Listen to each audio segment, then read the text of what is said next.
I've been thinking about the good times. I've been sleeping through the long nights. I've been shining in the sunlight.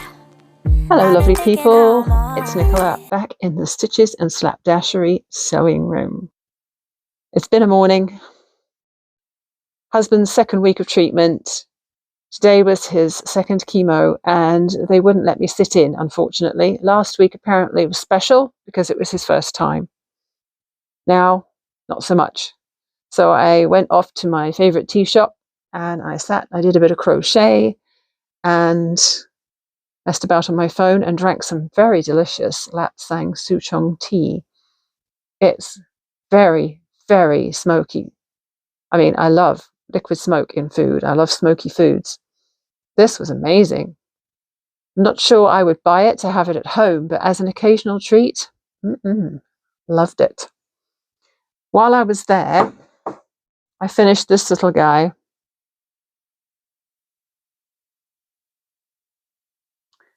Is it focusing? Hang on a minute, see if I can make this work.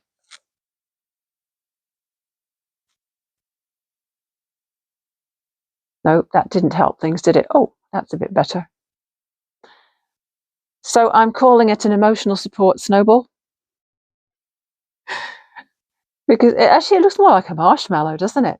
Now that I'm looking at it, it's that sort of shape. It's got a flat bottom. Once again, I stuffed it with a little bit of excess yarn. And I think I'm going to call this an emotional support marshmallow. She's got a little heart on her side. And this is just one of my series in emotional support amigurumi that I'm crocheting while sitting around waiting for Mr. Stitches. Definitely a marshmallow. Perfect.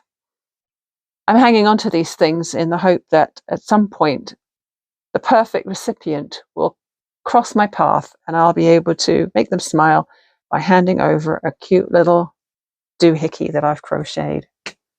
I got another compliment on this top again today. I was just leaving the hospital and a lady's looking at me and she said, "Did you make that?" Now I'm not sure if at first she thought it was crocheted or sewn, because from a distance it looks like it's crocheted, and when you get close up you realize it's fleece. But she said, "It's gorgeous." I'm like, "Oh, thank you." So that was fun. It cheers me up and I need cheering up right now. Fair enough, right? Cheers me up to wear it. Now I've done a bunch of sewing. Apart from that little bit of crochet, I made some more book sleeves. I think I showed you the first one I made, didn't I? Yeah, that's right. I showed you the one that I made first with all the batting in it, where it was a little too thick with the denim, and the front pocket was a little too flimsy without interfacing for the snap. That snap was super strong. So I made a few more with some pieced strips just to make them look more interesting. With hindsight, I think for ease and for speed and for looks, I should probably have just used a solid fabric. I've been looking at that pile of 2-inch strips I cut last week that I was going to make patchwork fabric out of, and I thought, why did I go cutting up fabric into 2-inch strips when I could have just used it whole? Now I'm regretting it. Oh well. So this one has the robins plus some interesting sort of patchwork effect fabric and a brown lining. And then this one has the robin plus some French writing and more of that patchwork. And this is the lining on this one, which is rather lovely. And then I made a brighter one with some yellow fabric and the yellow lining. Now these 3 were made with, or 4, were made, oh, I think I'm just shaking you. You're set up on my ironing board right in front of my window. And every time I plonk one down, the tripod shakes, sorry. And then this one is really cute. I used a butterfly fabric, some of the French writing fabric in the pink and a darker pink flowery on the outside edge. Coordinating snap, thankfully. More of the French writing fabric on the inside, and then I took that little butterfly from the little teeny tiny kid jeans leg that I got from that lady in the pile of denim, and I appliqued it very roughly onto the back. It was like a raw edge applique, and I went round it a couple of times, not worrying too much about the raw edges. That was just a little bonus thing that I put on the back. So that's 4 more of the book sleeves. And then I thought, I want to make something different now. Because, you know, I seem to be a little bit of an ADHD crafter. Not an official diagnosis, but that's what it seems. Now, these little guys, I made originally, hang on a minute, see if I can find it. Okay. So last week, I made this little denim pouch, and it has the yellow fabric inside, and I added the label on afterwards so that I could put it into my to sell pile. For some reason, I kept it out of my to sell pile. Oh, I think the reason was that when I had attached it and then I folded the flat back down, it was a little stiff just there. It was almost like it was interfering with the fold, and I decided that maybe it just wasn't good enough. But I did make 6 more in a light denim. I've put some key rings on these. These are really good key rings. You don't have to break your nails getting the stuff in there, because they have a bit that curves inside the ring. And so I made a yellow one. Okay, here's another laugh for you. Ironed on the label, forgot to sew around it before I assembled the little pouches. Tell you, it hasn't been a particularly successful time of sewing. So yellow with a yellow snap, a sort of pink dancer fabric with a pink snap. This fabric is not quilt cotton. It's a little bit thin. Not the ideal. A little disappointing, actually. I should have thought about that before I incorporated it. And then we've got the dancer fabric with the blue snap. And blue snap robin fabric.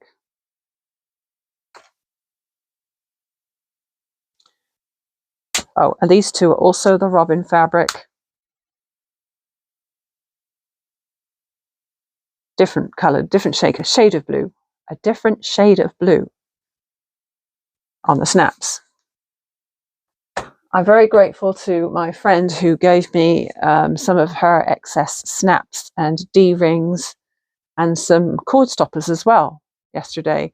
I put out a call on Facebook asking if anyone had any excess hardware for bags, so that I didn't have to go nuts ordering from Amazon, because I knew if I ordered from Amazon, I would probably go over the top and end up spending so much money that there's no way I'm ever going to make a profit on these things. So, just one little mistake on those with the not sewing around the stitches and slapdashery label, but could have been worse. And then, now I previously showed you this guy, to which I added this label retroactively, because at the time it was just a prototype. This grommet tag is a little flimsy, and the grommet is put in the opposite way round to what I later decided was the way round it should have been. So I wasn't 100% happy with that. I like the size and the shape and everything about it, except the grommet wasn't quite what I wanted. So the second one I made of that was a 4-inch size. The second one I made was a 6-inch size, which is considerably bigger, and I may have already shown you this one as well. And used a floral fabric made the tab out of denim works so much better. The grommet fits beautifully in there. I put it in the correct way around. I didn't make a mess of it, amazingly. So that was the 4-inch and that was the 6-inch. So then what I decided was I had to have a 5-inch as well. So I figured out the dimensions that I had to cut my fabric to, and then I made a 5-inch one. Also got the grommet right this time. Put a cute fabric in there that I've had for donkey's years. Remembered to sew around my label. Thank goodness for that. So that makes a nice little nesting set of yarn bowls or storage pods that you can either use for threading the yarn through the grommets, or you can use the grommets for hanging them up or whatever. So once I had decided that I had my measurements correct and I liked the way they were turning out, I got into full production mode and made 3 with the robin fabric of the small ones. So the plan is to, because I've only got a limited amount of these grommets, I thought I'll make 3 of the small with the robin fabric inside. So 1, 2, 3. And then my next job will be to make 3 robin ones in the medium. And hopefully I'll get that done today. And then 3 in the large with the robin fabric again. That's my plan. Let's hope that works out without any major hiccups. And then one more rather special sewing project. I busted out my precious batiks. And I'm just seeing a thread that needs picking off. I busted out one of my precious batiks because I wanted to make another book sleeve in a very beautiful fabric. And my batiks are very precious and they rarely come out and see the light of day. Do you have fabrics like that are so precious you don't want to use them? They're all washed and ironed and put lovingly in a drawer. Every now and again I'll go through them and go, oh, they're so pretty, and then I can't cut into them. I mean, I have cut into them in the past because I've used quite a lot for masks back in the day. Mr. Stitches and I wore a lot of batik masks during the COVID era because it's just so pretty. And if you've got to wear a mask, you might as well enjoy it and have it look nice. So this is the pièce de résistance, the luxury version, shall we say, of the book sleeve. Isn't that absolutely gorgeous? Purples and greens and flowers, and I made sure that I checked my snap colors that I had left, and that I would have a snap and a fabric that would coordinate really well, so that I didn't end up rummaging for a good enough snap. I knew I had a perfect color. And with this one, I sewed a line down here, so there's actually a pen slot as well as the main compartment at the front. And I lined it with this stuff. Again, it's as I say, this is like the luxury version. And also the denim is really nice on this one. Like those other ones I just showed you, the denim is a little stretchy. It's not ideal to be sewing bags with stretchy fabric because you're lining it with quilt cotton. Another thing with this one is that I used a really nice denim that wasn't stretchy. Those other ones I've made, I used the denim from the batch I bought from that lady in town last week. And sometimes it's a bit of a challenge when you've got stretchy denim and a non-stretchy lining fabric, say. It can stretch out of shape when you're sewing it. This one was some jeans legs I got from a friend of mine just because she'd finished with the jeans. She had cut the legs off and given them to me, and it's a beautiful weight, non-stretch, sewed up lovely. And yeah, came out beautifully. I played not yarn chicken with this, thread chicken with this one, because I had pulled out a purple bobbin from my bobbin box, and it wasn't very full, and I thought, okay, I won't obviously can't refill it till it runs out.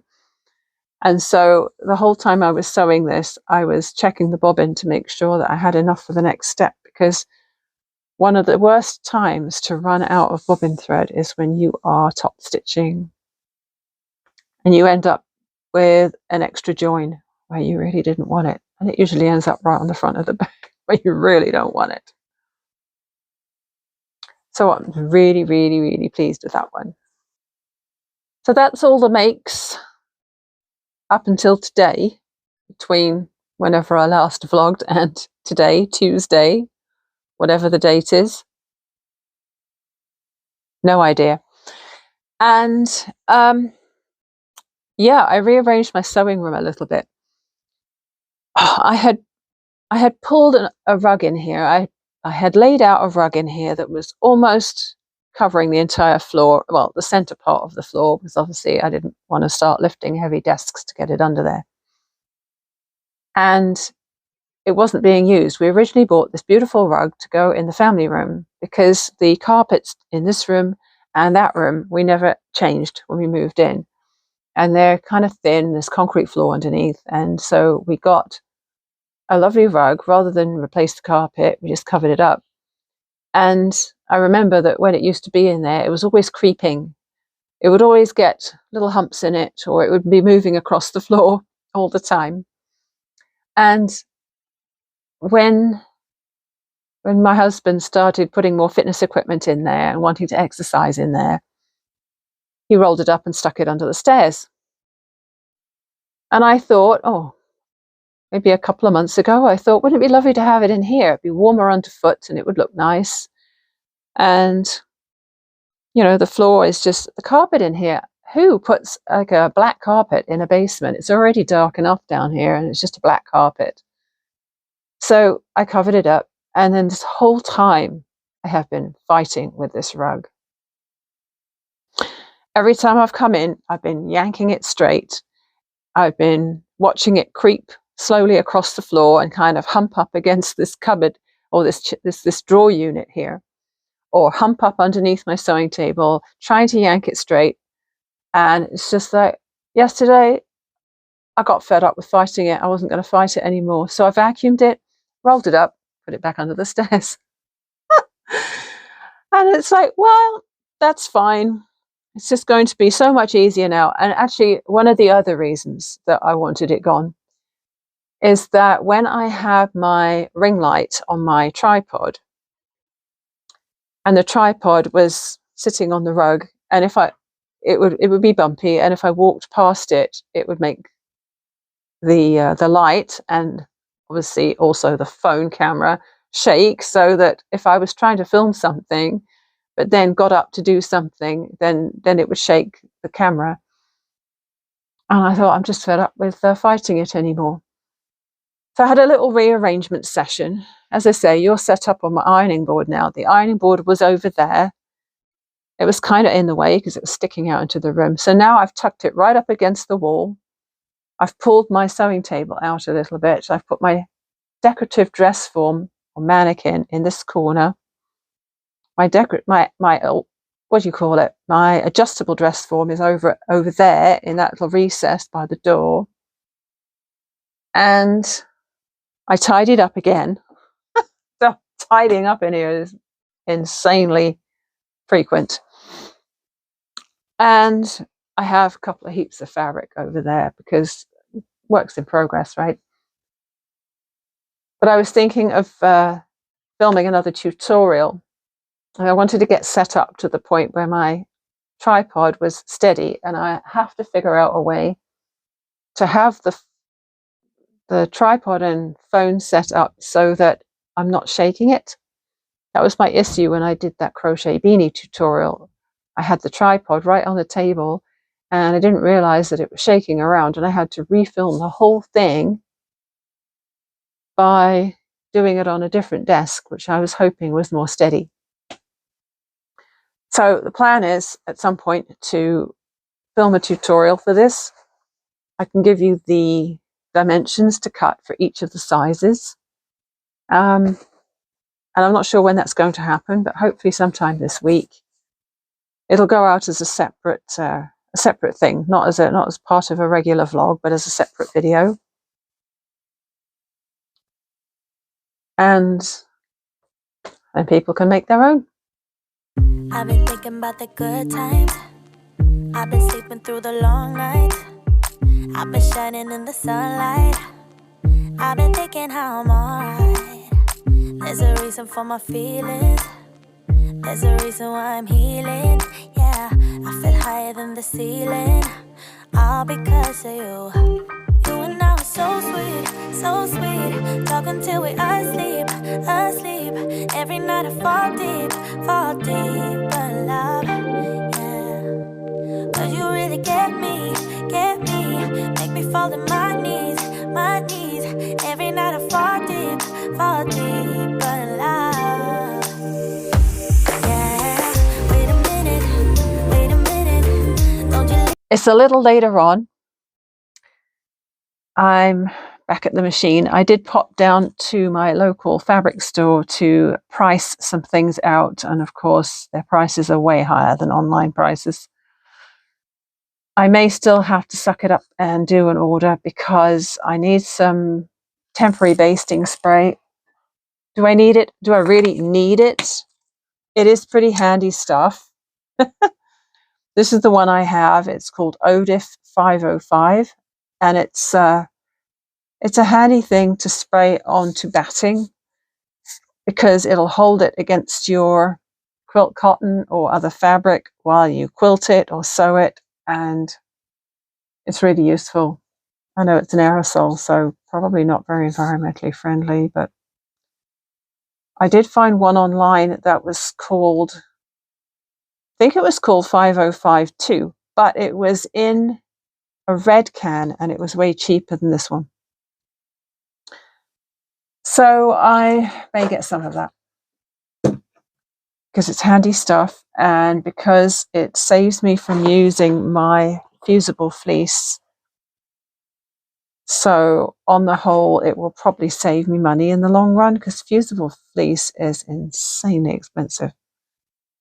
I was on I think it might have been a creative bag sewing group on Facebook earlier, and people were complaining about the fact that they kept getting wrinkling when they were fusing their thermolam to their fabric. And I've had that before as well. And it's so frustrating because basically whatever product you make where it wrinkles like that, it's not saleable. It's hopeless. I just finished up making 3 of these in the medium size.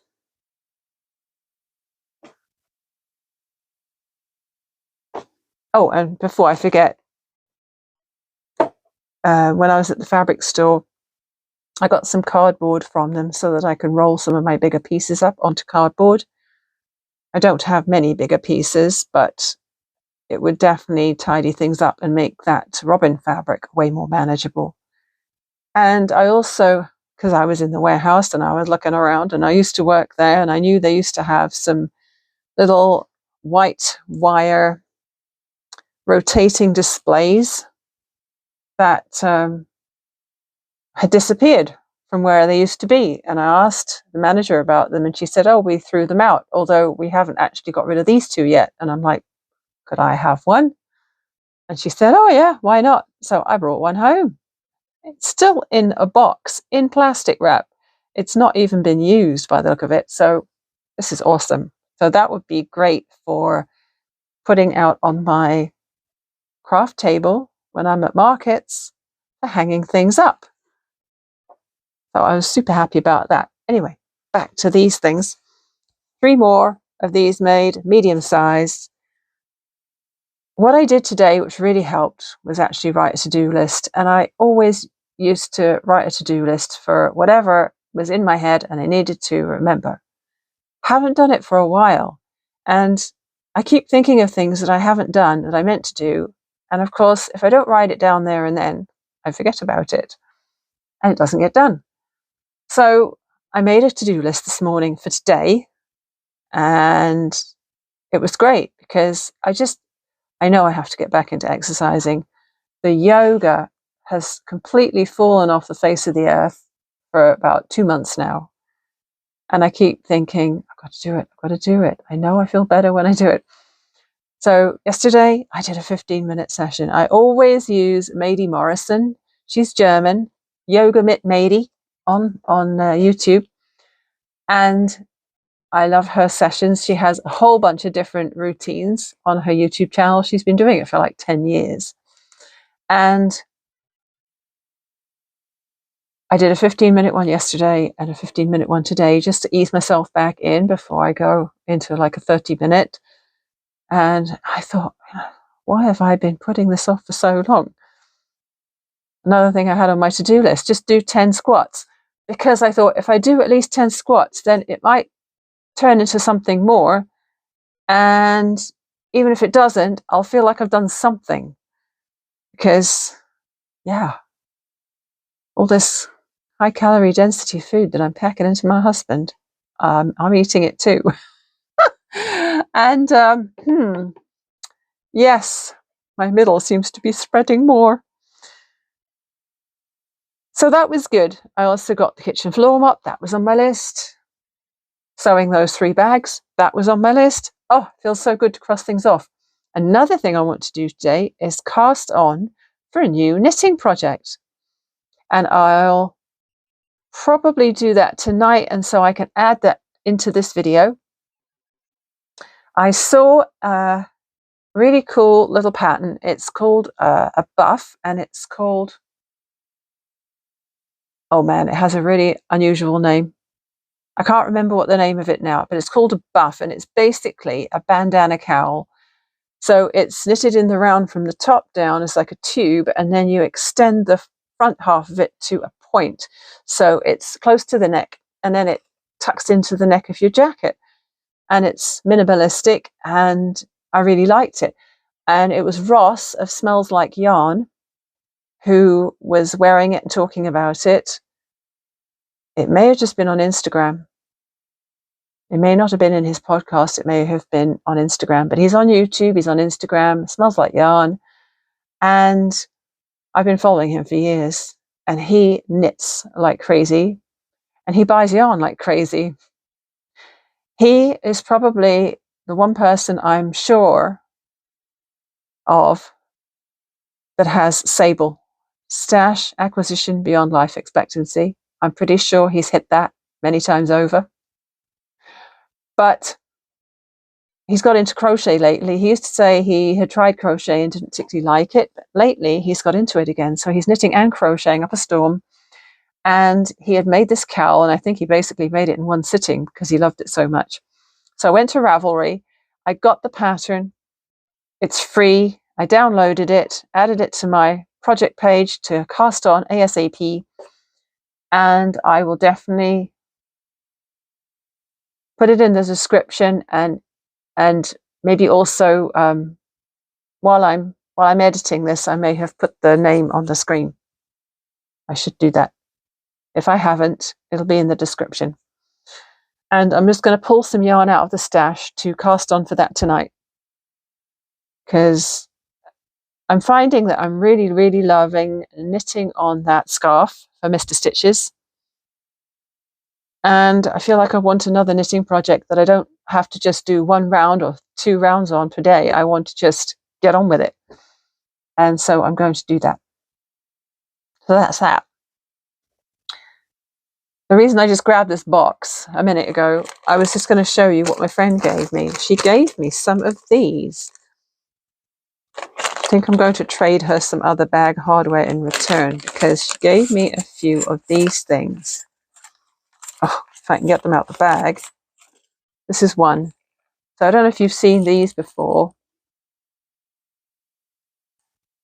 but it goes through the top of a bag, and a little pin goes in this end of it to hold it, and then it snaps open. When it's in the bag and you squeeze from the sides, it pops open, and then snap shut again.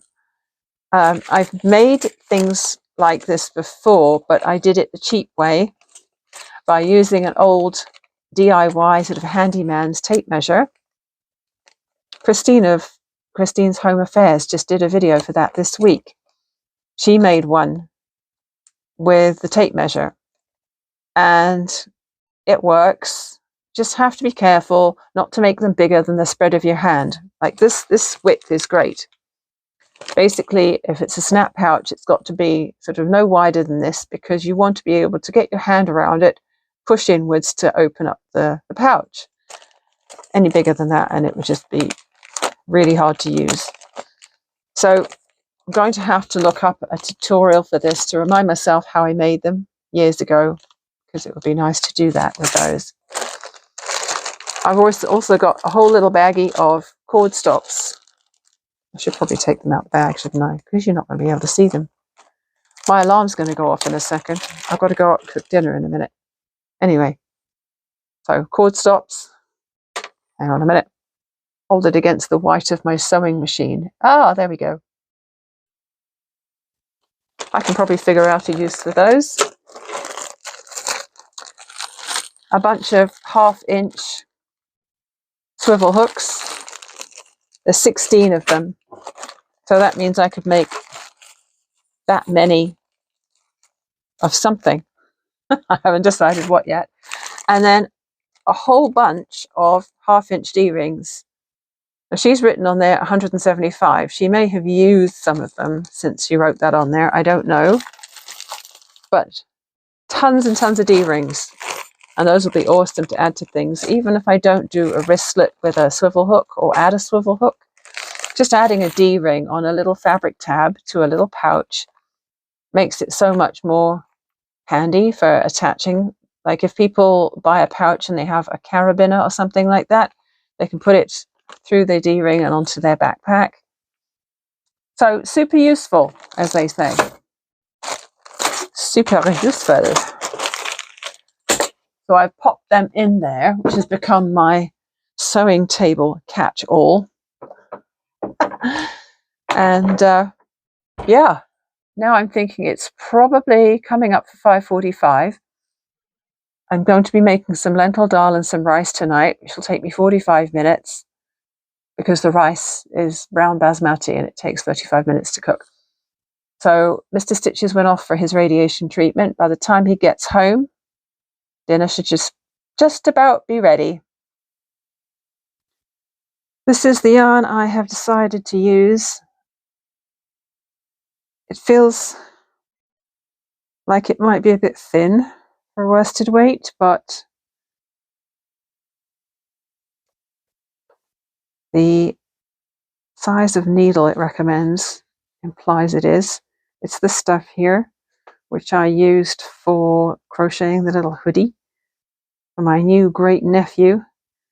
Still hasn't arrived. The baby has arrived, but the parcel hasn't arrived, and they sent it airmail weeks ago. Very annoying. Anyhow, this originally was 200 grams, 600 meters, and I have about 100 grams of it left, which should be lots because the pattern only calls for 90 yards. It says that with a 5mm needle, you should get 18 to 19 stitches in 10 centimeters, and the gauge for the pattern is 18. Aren't the colors just beautiful in this? Absolutely gorgeous. So that's what I am going to use. The needle size called for is, I believe, 5.5mm, so it's going to be a fairly loose knit. But I'm just going to cast on and dive in and maybe check my gauge once I've got a few inches in. It's the next day. It's Wednesday the 24th of January. And it's getting on for late morning. I've done my yoga. I've soaked some beans for dinner. I have made Mr. Stitches some softer energy snacks. I'm hoping that he prefers these ones. They're not quite as dry and crumbly. I made them with walnuts and goji berries and What else did I put in? Pumpkin seeds and chia and hemp and tahini. And so the tahini will make it a lot softer because it's quite runny, unlike the other nut butter I used last time, which was really thick. And I put some of the Udo's 369 omegas in as well, and that will soften it up too. So it made about 12. And so it isn't as large a batch, considering it's experimental. Oh yeah, and there was organic raw cacao powder in there as well for that nice chocolatey flavor. Because I read that the non-Dutch processed cocoa powder is supposed to be really good for circulation. And so I bought it. It's special Mr. Stitch's cocoa powder. And it's actually really nice. It's got a much milder flavor than the Dutch processed baking chocolate. So yeah, supposed to be good for you. It's a health food as long as you don't add a ton of unhealthy ingredients to it, right? So I'm finally ready to come down here and get on with more sewing. I started the Nottawasaga cowl. I have no idea what Nottawasaga is. I don't know if it's a made-up name or a place name in the United States, or if it's an old Native American tribe name or anything. So I just know it's hard to say and hard to remember. This is where I got to last night.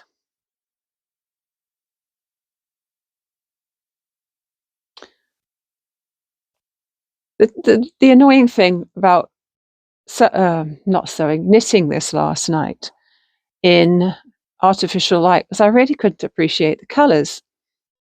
There are so many beautiful depths of color in this, and when you're doing it in artificial light, it all just looks really, really muddy. So I should probably try and work on it more during the day. I've done the 6 rounds of ribbing, and then there are 32 rounds of stockinette to do. It's coming out about the right width, so I'm happy with that. I did not gauge swatch. I'm using the needles they recommended, and it seems to be working out fine. So that's going to be a nice, quick project because I really don't think that's going to take me long to finish. 32 rounds of stockinette, and then you do some ribbing for the back of the neck part, and then you come down to a V at the front. I have linked it below, and if you go to Ravelry, you can get it as a free Ravelry download. A free, put your tongue back in, Nicola, free Ravelry download. Okay, so that's that. That's really all I had left to show you that was left over from yesterday. I'm going to have to get stuck into making 3 large baskets or storage pods or whatever you want to call them with the robin and the denim. And I will do that next. And then when that's finished, I'll think about what to use for the tutorial video that I want to make. So that wraps up this vlog. Once again, thank you very much for being here. Thanks for watching. Hope you enjoyed it, and I'll see you again soon. Bye. I've been thinking about the good times. I've been sleeping through the long nights.